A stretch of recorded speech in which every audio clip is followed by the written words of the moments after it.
Lisa Mariana mengaku tak menyesali keputusannya mengungkap kasus yang menyeret nama Ridwan Kamil ke hadapan publik. Meski sempat menuai sorotan tajam, ia justru melihat peristiwa tersebut membawa dampak positif dalam kehidupannya.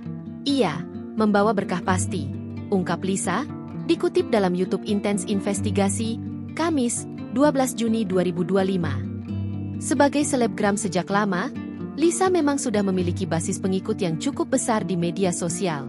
Namun, ia tak menampik bahwa kasus tersebut membuat dirinya kini lebih dikenal luas oleh masyarakat. Kalau ngomong masalah endorsement, itu dari dulu udah rame. Memang aku juga udah selebgram ya, jelas Lisa. Hanya saja, lanjutnya, kini jumlah kerjasama yang datang semakin meningkat. Cuman sekarang agak lebih ramai aja gitu. Alhamdulillah, tuturnya. Lisa pun menganggap sorotan publik yang datang sebagai bagian dari dinamika hidup. Ia memilih untuk bersyukur atas segala situasi yang terjadi. Setelah kasus ini, ia lebih dikenal masyarakat aja sih, tandasnya. Download Tribun X sekarang, menghadirkan lokal menjadi Indonesia.